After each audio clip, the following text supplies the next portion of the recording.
Ahora sí. ¿Sí se observan? Sí.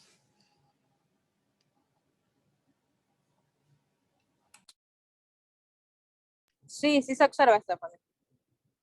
Listo, Caro. Ok. Bueno, la materia de Derecho Civil, Personas y Familia, pues se divide en dos partes, como pueden ver. Las personas como tal, sus tipos, sus atributos, lo que es su comienzo y su fin. Y asimismo, pues cuando una persona se relaciona para con otra y se crea una afiliación, el cual es la familia. Como primero vamos a ver todo lo que es sobre las personas.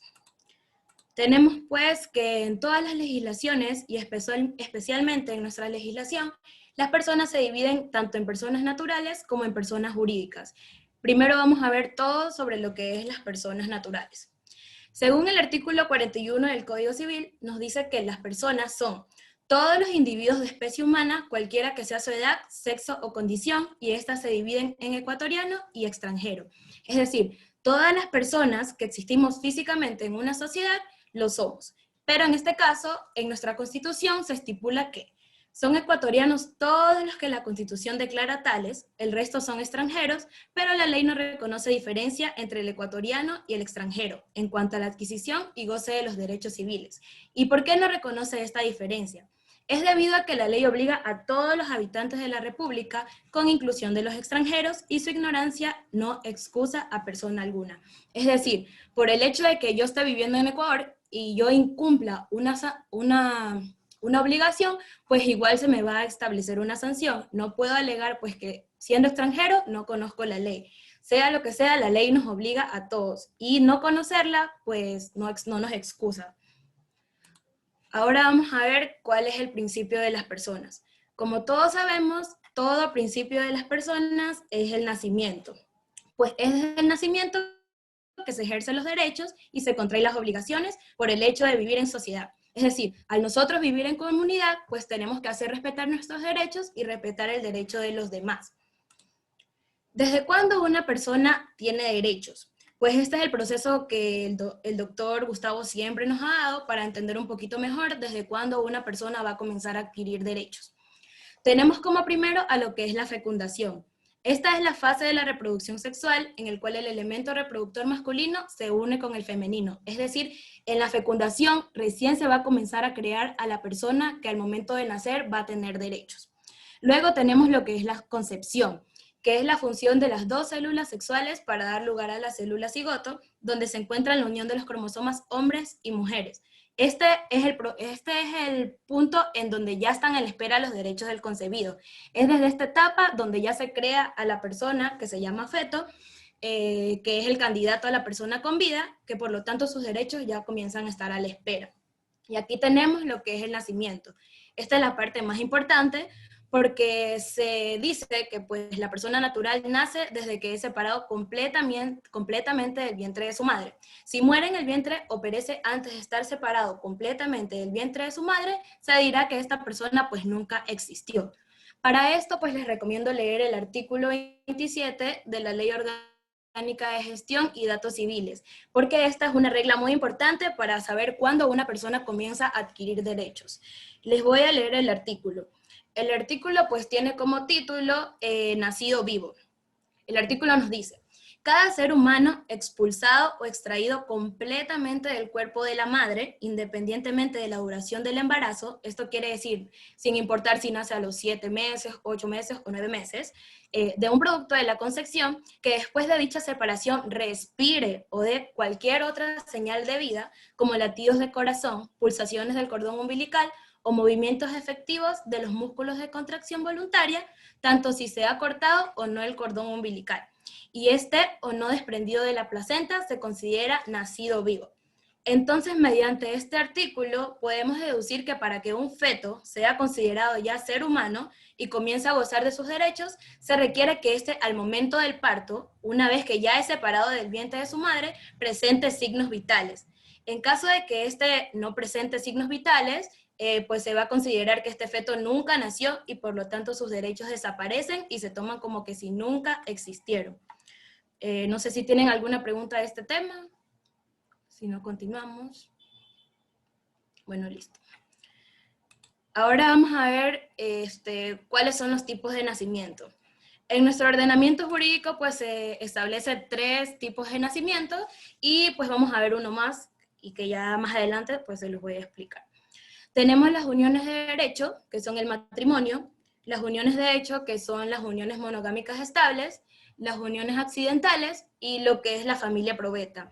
Esto de la familia probeta es esto de la fecundación in vitro, que aún en nuestra legislación no está permitido, pero que aún el doctor pues nos los hace conocer, y para eso les recomiendo pues un documento que se llama Donum Vitae, que después se los puedo pues pasar para que lo lean, porque puede que el doctor se los tome en el examen. Ahora tenemos, ¿qué es lo que necesita una persona al nacer? Una persona al nacer, pues como todos sabemos, y todo ser humano requiere, pues de una buena crianza, una buena alimentación, una buena vestimenta y una buena educación. Aquí tenemos lo que nos dice el artículo 268 del Código Civil, el cual nos dice la obligación de criar y educar a los hijos. Corresponde de consuno a los padres o al padre o madre sobreviviente el cuidado personal de la crianza y educación de sus hijos. Bueno, pero aquí les he puesto 4 elementos importantes que necesita una persona al momento de nacer. Ahora vamos a conocer cuáles son los atributos de la persona natural. Tenemos 6 elementos que son inherentes al ser humano, lo cual es el nombre, el domicilio, la capacidad, el estado civil, la nacionalidad y el patrimonio. Pues le voy a definir cada uno. Como nombre tenemos a que es el elemento distintivo que identifica a una persona y este es obligatorio. ¿Y por qué es obligatorio? Porque esto es lo que nos va a distinguir de los demás seres humanos, ya sea como es mi nombre, Stephanie o Caroline, así. Y esto nos va a diferenciar de todos los demás. Tenemos lo que es el domicilio, que es la residencia con ánimo de permanecer en ella, y este se divide pues en político y civil. ¿Y qué es esto del ánimo de permanecer en ella? Pues es la intención de hacer de un lugar el domicilio, y este es un elemento volitivo interno de la persona. ¿Y por qué digo que es interno de la persona? Porque por el hecho de habitar en él, una persona por algún tiempo, sea su casa propia o ajena, pues se estima que este es su domicilio. Como ejemplo les podría poner, pues, como yo, que nací aquí en Guayaquil y pues que ya tengo 7 años viviendo pues aquí en Villa España, ya se estima que por el ánimo de que yo tengo de permanecer aquí, que este sería pues mi domicilio.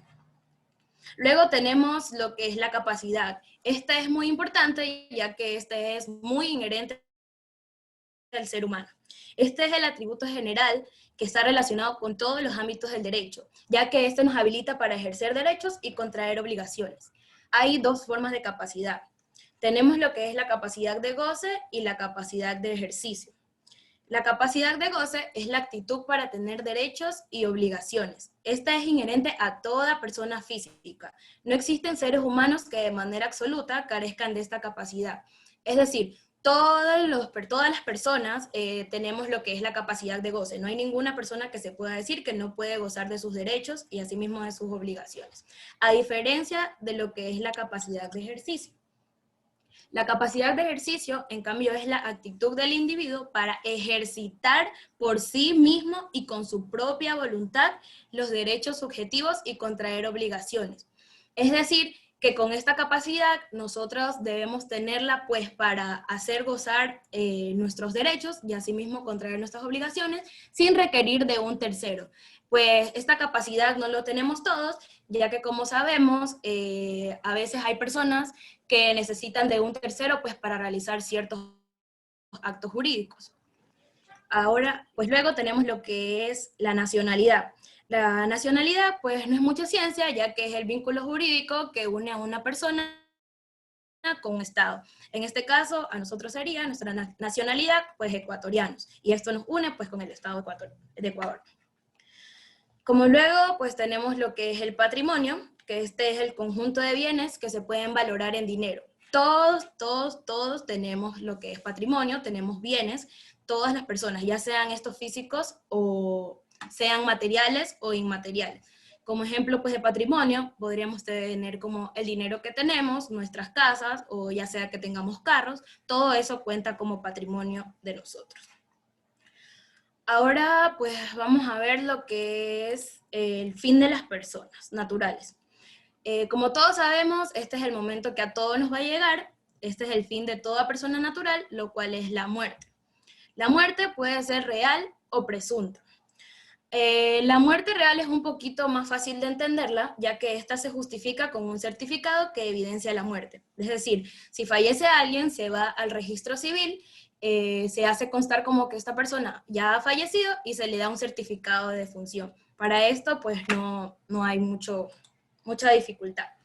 En cambio, también tenemos lo que es la muerte presunta, pues esta sí es un poquito más compleja, ya que hay que seguir ciertas reglas para que se declare lo que es la muerte presunta, que vendría a ser la muerte del desaparecido. La muerte presunta, pues es cuando se presume muerto al individuo que ha desaparecido, ignorándose si vive.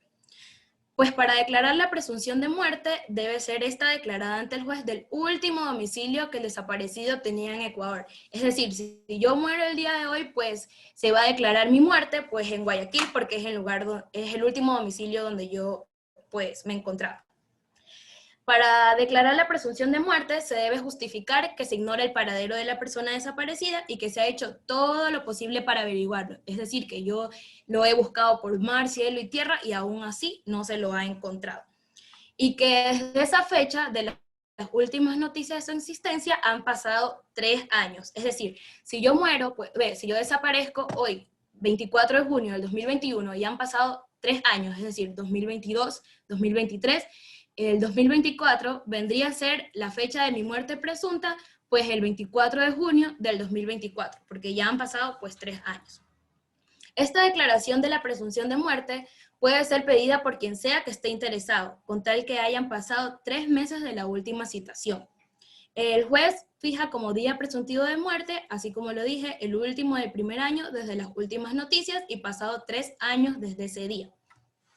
Una vez que han pasado estos 3 años, pues se va a conceder lo que es la posesión provisional de los bienes del desaparecido. Y bueno, si después de esos 3 años se prueba que han pasado 80 días desde que desapareció, o si ya han pasado 10 años desde que no se tienen noticias de esta persona, pues el juez va a conceder la posesión definitiva de los bienes del desaparecido. Pero en caso de que el desaparecido en este tiempo pues aparezca, tenemos lo que es la figura de la revocatoria de la posesión definitiva, que esta se revoca a favor del desaparecido en caso de que aparezca. Esta puede ser revocada por sus legitimarios habidos durante el desaparecimiento o por su cónyuge por matrimonio contraído en la misma época.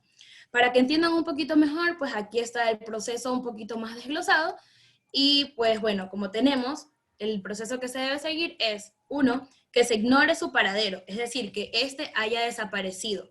Segundo, declarar su desaparición ante el juez, alegando que han hecho todo lo posible para encontrarlo, pero no se sabe nada de esta persona desde hace 3 años desde su desaparición. Como tercero tenemos que el día de su muerte presunta va a ser el último del primer año contado desde la fecha de las últimas noticias y transcurrido 3 años desde la misma fecha, como el ejemplo que les puse.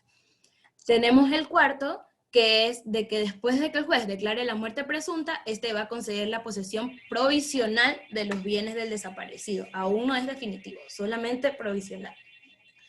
Como quinto tenemos que a efectos pues, de la declaración provisional de los bienes del desaparecido, va a quedar disuelta la sociedad conyugal, si lo hubiere pues con el desaparecido.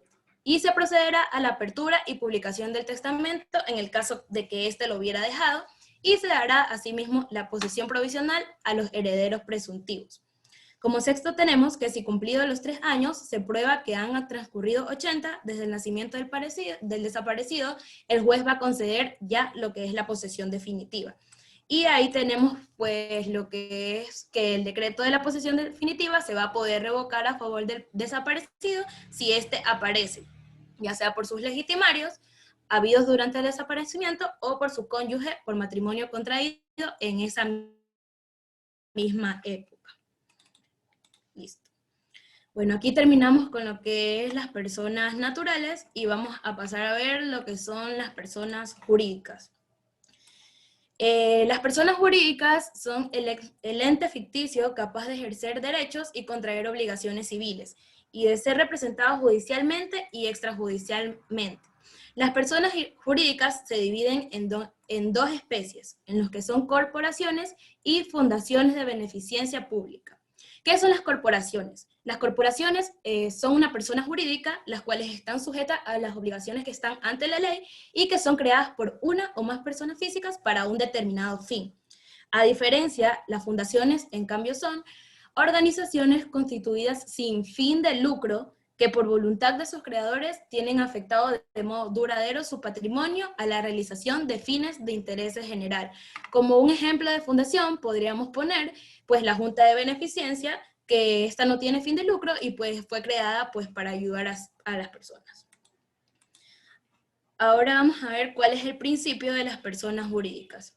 Las personas jurídicas nacen por la voluntad de las personas o de la ley. Y también estas pueden nacer por lo que son los actos jurídicos. ¿Y qué son los actos jurídicos? Pues son cuando las partes hacen o firman un acto integrado por una o varias declaraciones de voluntad privada dirigidas a la producción de un determinado efecto jurídico y en el que el derecho objetivo reconoce como base cumplidos los requisitos y dentro de los límites que el ordenamiento jurídico establece. Ahora vamos a ver cuáles son los atributos de la persona jurídica.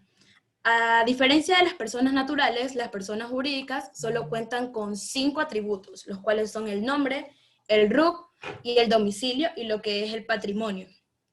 Como nombre, a diferencia de las personas naturales, en cambio a las personas jurídicas se le conoce como nombre a las palabras que identifican a una persona jurídica a fin de que sus actos, individualizados por el ordenamiento jurídico, generen consecuencias que le sean atribuidas a ella y a nadie más. Es decir, este sería como el nombre de pila que va a tener esta persona jurídica, que a diferencia de nosotros, pues estas deben ser únicas, es por eso que ustedes ven el signito de R abajo de cada marca, porque las personas jurídicas deben tener pues su nombre único. Tenemos lo que es el RUC. Este sería pues el documento que identifica e individualiza a los contribuyentes. Este sería como para nosotros lo que es la cédula, nuestro número de cédula, pues las personas jurídicas se le llama RUC. Después tenemos lo que es el domicilio, que es el lugar físico donde tiene su domicilio fiscal las personas jurídicas. Lo que es el patrimonio, que son los medios que le permiten realizar sus fines, es decir, los bienes o el dinero que les va a permitir realizar los fines para los que fueron creadas. Ahora vamos a ver cómo es el fin de las personas jurídicas. Pues es muy fácil, ya que las personas jurídicas mueren cuando se vence el contrato para el cual han sido creadas, mueren cuando ya no cumplen con su función, o sea por voluntad propia que la persona jurídica ya decide desaparecer por motivos externos a esto. Bueno, luego de terminar las personas jurídicas, pues vamos a ver los que son las personas interrelacionadas con su pareja. Este es un tema más importante porque vamos a ver ya cuando comienzan los que son los vínculos entre las personas. En nuestro ciclo de vida de los seres humanos, todos contamos con el crecer y pues reproducirnos. Para vivir en sociedad, todos nacimos con un instinto que se nos da espontáneamente y que sirve para relacionarnos. Este instinto pues es enamorarnos. Al enamorarnos, se crea una unión entre hombre y mujer, el cual crea una familia, y este tiene como fin el procrear, y a fin de esto, pues nace una nueva persona. Esta nueva persona, desde que nace y crece, pues se integra a la sociedad y va a contar con una serie de derechos y obligaciones para con sus padres, para con terceros, y cuando éste ya crezca y se case pues con otra persona, va a tener derechos pues para con la otra persona, porque se va a formar una familia, y así pues el ciclo se vuelve a repetir y repetir y repetir. Entonces, esto nos quiere decir que cuando una persona nace y se integra a la sociedad, este va a estar sujeto a derechos y obligaciones. Y a medida que crece y se une a otra persona, este va a contar con más derechos y obligaciones, pero esta vez van a ser juntos. Aquí lo importante pues es saber que la persona hasta cuando se relaciona con alguien más va a estar sujeta a derechos y obligaciones. Pues es aquí como se crean los vínculos, los cuales son, en este caso, el matrimonio y la unión de hecho. Vamos a ver lo que es el matrimonio. El matrimonio, pues según el Código Civil, es el contrato solemne por el cual un hombre y una mujer se unen con el fin de vivir juntos, procrear y auxiliarse mutuamente. En Ecuador también, bueno, en las legislaciones también tenemos lo que es el matrimonio putativo, que este vendría a ser lo que es el matrimonio nulo, pero si este ha sido celebrado con las solemnidades que la ley requiere, va a surtir los mismos efectos civiles como que si fuera válido. Pero este va a dejar de surtir estos efectos desde que falte la buena fe por parte de ambos cónyuges. Vamos a ver cuáles son los efectos del matrimonio. Los efectos del matrimonio pues son tanto personales como patrimoniales. Los efectos personales van más a lo moral en cuanto a lo pareja, y estos son lo que es vivir juntos, auxiliarse y asimismo pues guardarse fidelidad. Estos serían pues los efectos personales. Y luego tenemos pues lo que son los efectos patrimoniales, lo cual son los que pertenecen a cada quien antes de casarse, pero una vez que una pareja se casa, pues se va a crear lo que es la sociedad conyugal, donde va a existir ciertas capitulaciones matrimoniales, y pues bueno, ahora vamos a ver lo que es la nulidad del matrimonio. Es nulo el matrimonio contraída por causas, pues las causas dirimentes son las que se encuentran en el artículo 95 del Código Civil y estas no son subsanables. Y tenemos también lo que son las causas independientes que se encuentran en el artículo 96 del Código Civil y estas causas sí pueden ser subsanadas. ¿A qué me refiero con dirimente? Las causas dirimentes son pues las que causan la incapacidad para contraerla, que por lo tanto se va a considerar inválido. ¿Cuáles son estas causas, pues, dirimentes? Tenemos, pues, el cónyuge, cuando el cónyuge sobreviviente se casa, pues, con el autor o cómplice del fallecimiento del otro. Este matrimonio va a ser totalmente inválido. Asimismo, el matrimonio contraído por menores de 18 años. Tampoco puede contraer matrimonio la persona que ya tiene un vínculo matrimonial, ya que estamos en un país monogámico, no estamos en un país oriental donde los hombres se pueden casar una, dos o tres veces. Pues no, aquí es totalmente nulo contraer matrimonio una vez que ya tienes un vínculo matrimonial. Tenemos también que es nulo pues el matrimonio que se hace con una persona con discapacidad intelectual, siempre que afecte su voluntad y su consentimiento. Asimismo, serán nulos los matrimonios hechos por los parientes por consanguinidad en línea recta. Es decir, yo no me puedo casar ni con mi padre, ni con mi madre, ni con mis hijos. Y de la misma manera con los parientes colaterales en segundo grado de consanguinidad, lo que son nuestros abuelos, nuestros hermanos, nuestros nietos y bueno, los demás. Ahora vamos a ver cuáles son las causas independientes pues, para que el matrimonio se considere pues, nulo, pero estas sí van a ser subsanables. ¿Y por qué son independientes? Porque son aquellos en los que la violación de la prohibición legal no está sancionada con la nulidad del acto, sino con otra pena. Bueno, ¿y cuáles son estas? Estas son pues el error en cuanto a la identidad del contrayente, la discapacidad intelectual que prive del uso de razón, el matrimonio servil. ¿Qué es el matrimonio servil? Pues es cuando una mujer mayor o menor de edad, sin que se le asista el derecho de oponerse, es prometida o dada en matrimonio a cambio de una dote, sea en dinero o en especie. Y este la recibe pues quien la dio o prometió para contraer nupcias. Y asimismo, por último, tenemos el matrimonio contraído pues con amenazas graves y serias que son capaces de influir temor irresistible. El artículo 97 del Código Civil nos dice que puede volver a celebrarse el matrimonio una vez que se han subsanado o removido las causas que lo invalidaron, pero siempre y cuando la naturaleza de ésta los permita. Ahora pues vamos a ver cuáles son las causas de la terminación del matrimonio. Tenemos como causas de la terminación del matrimonio lo que es la muerte de uno de los cónyuges, como ya vimos también lo que es la nulidad del matrimonio, asimismo la posesión definitiva de los bienes del desaparecido, como vimos que esta disolvía lo que es la sociedad conyugal, cuando vimos lo que es la muerte presunta, y asimismo, y la que es más conocida, es pues por divorcio, ya que el divorcio también disuelve lo que es el vínculo matrimonial y deja a los cónyuges en actitud para contraer nuevo matrimonio, pero no va a poder contraer matrimonio dentro del año siguiente de la fecha en que se ejecutó la sentencia, quien fue el autor en el juicio de divorcio. Ahora vamos a ver cuáles son las causales de divorcio. El artículo 110 del Código Civil pues nos estipula 11 causales para el divorcio. Tenemos como primera causal lo que es el adulterio de uno de los cónyuges. El adulterio pues es mantener relaciones sexuales con una persona diferente a tu cónyuge. Tenemos como segundo pues lo que es la sevicia.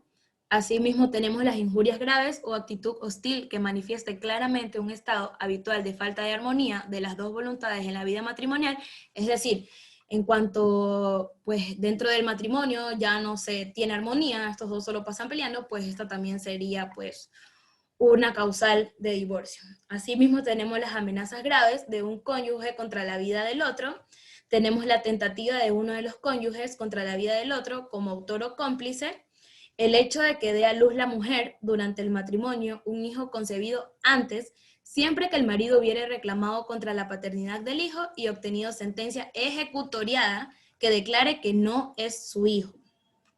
Los actos también ejecutados por uno de los cónyuges con el fin de corromper al otro o uno o más de los hijos. Es decir, también es causal de divorcio que alguno de los cónyuges induzca al otro o a sus hijos pues a hacer actos indebidos como la venta de drogas o que las consuma o así.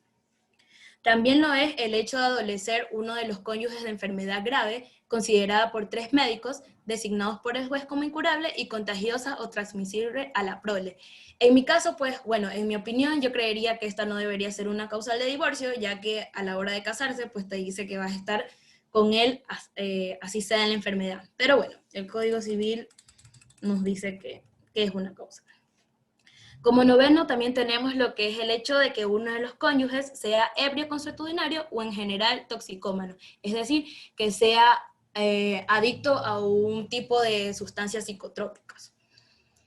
Como décimo tenemos la condena ejecutoria de reclusión mayor y pues también el abandono voluntario e injustificado del otro cónyuge por más de un año ininterrumpidamente.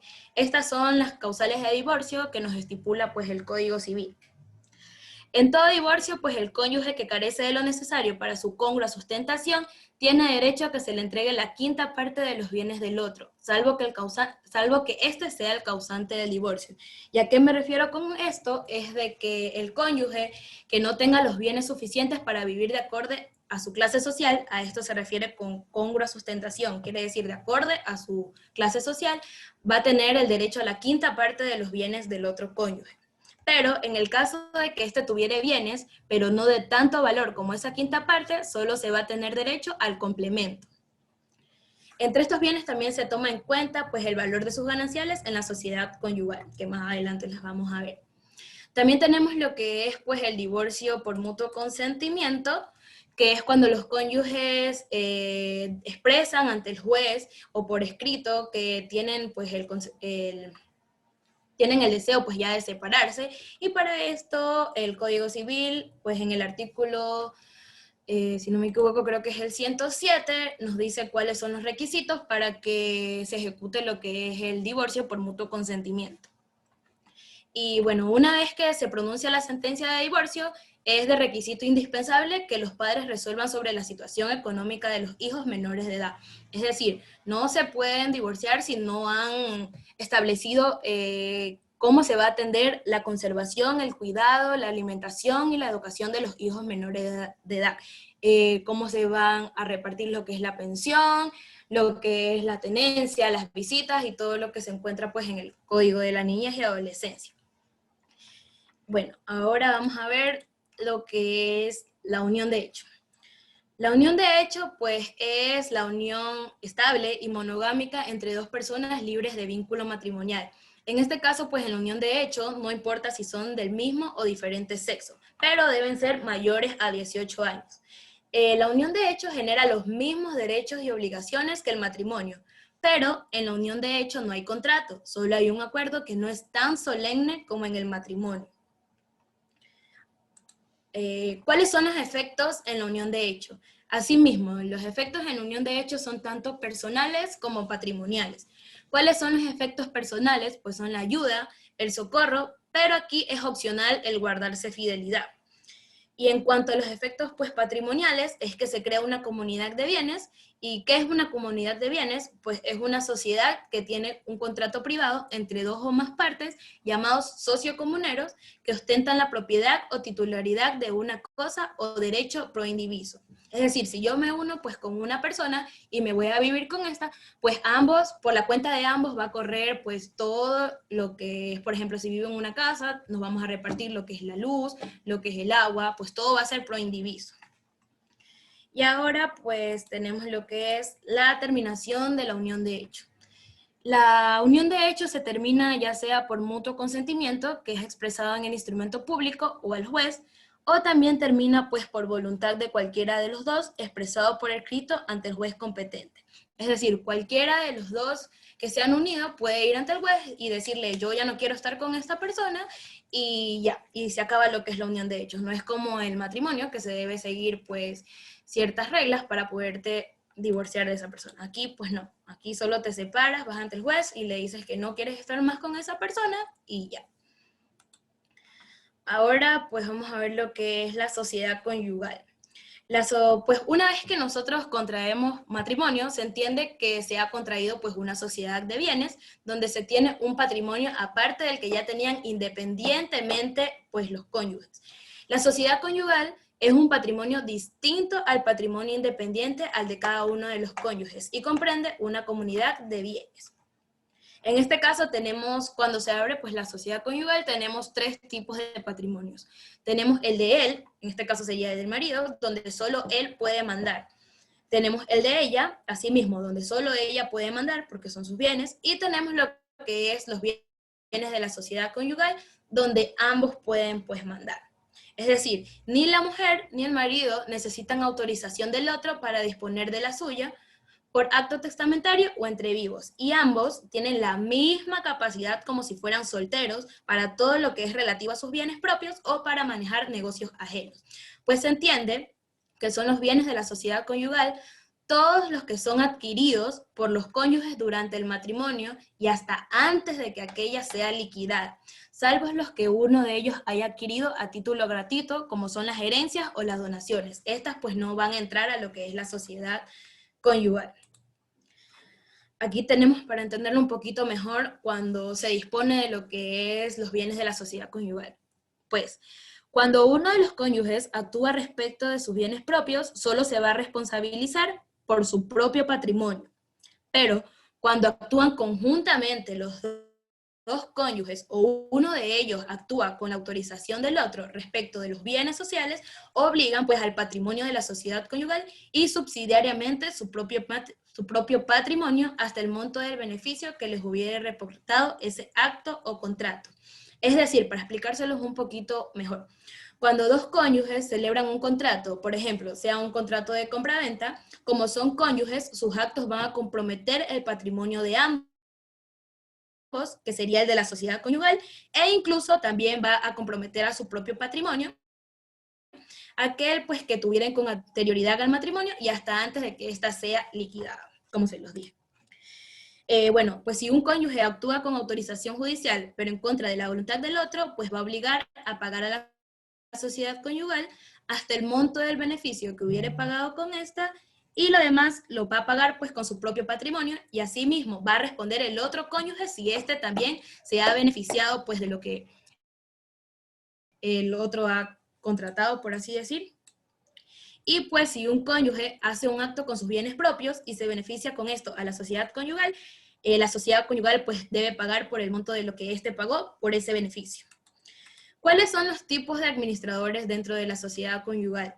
Tenemos lo que es el administrador ordinario, y el administrador extraordinario.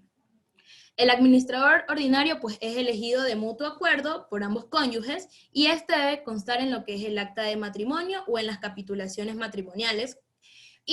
Pero si no se estipula al momento del matrimonio quién va a ser el administrador ordinario, pues se va a tomar como que es el marido. Esto pues lo dice lo que es el Código Civil. El administrador ordinario va a ser el encargado de conservar, reparar y cultivar los bienes de la sociedad conyugal. Pero el administrador ordinario no tiene derecho a disponer de estos bienes. pues para la disposición, limitación, constitución de gravámenes de los bienes inmuebles o demás cosas que le pertenezcan a la sociedad conyugal, va a requerir de la autorización expresa del otro cónyuge. Y tenemos también lo que es el administrador ordinario, que este es el que toma el cargo, pues cuando el administrador ordinario deja de ser capaz o de este desaparece. Entonces, es cuando el otro va a comenzar a tener derecho a ejecutar actos por sí solo, lo que son los actos de legalidad, y que se requiera del consentimiento del otro cónyuge. Estos actos y contratos pues los va a poder hacer por sí solo. Pero en el caso de que termine la causa por la que se creó la administración ordinaria, se va a retomar otra vez la administración ordinaria. Es decir, si un cónyuge que es administrador ordinario de la sociedad conyugal, pues un ejemplo sería como que se hace demente, entonces queda incapacitado, pasa a ser pues la mujer, la administradora extraordinaria, y en caso de que éste retome la memoria, pues él va a volver a ser el administrador ordinario de la sociedad conyugal. Listo.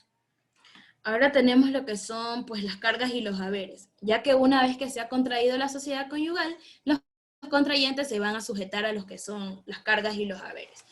¿Qué son los haberes? Los haberes es todo lo que está destinado a entrar y la sociedad conyugal lo adquiere.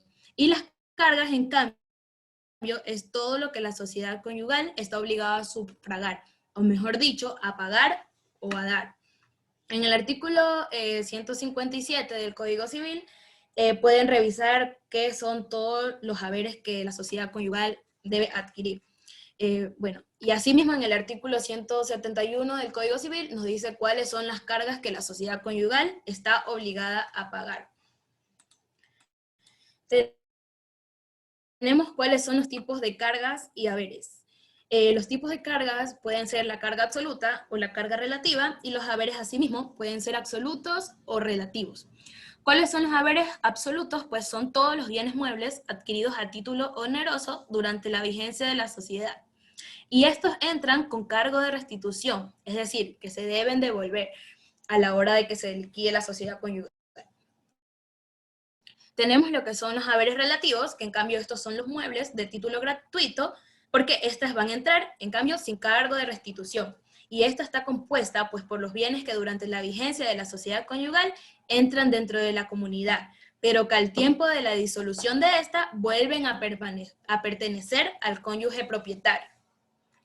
Tenemos lo que es la carga absoluta, que son las cosas no personales, sino que son del cuidado de cada uno durante el matrimonio. Y en cambio, la carga relativa, que son las cosas personales de cada uno de los cónyuges, pero estas entran con cargo de restitución y estas deben ser devueltas a la hora de la disolución de la sociedad conyugal. ¿Cuál es el sistema de excepción de la sociedad conyugal? Tenemos tanto la total como la parcial. Como ya conocemos, las totales pueden ser lo que es la terminación del matrimonio, la sentencia que concede la posesión definitiva de los bienes del desaparecido, asimismo la sentencia judicial a pedido de cualquiera de los dos, lo que es el divorcio, y tenemos la declaración de nulidad del matrimonio. Esta es la disolución voluntaria, pues total de la sociedad conyugal.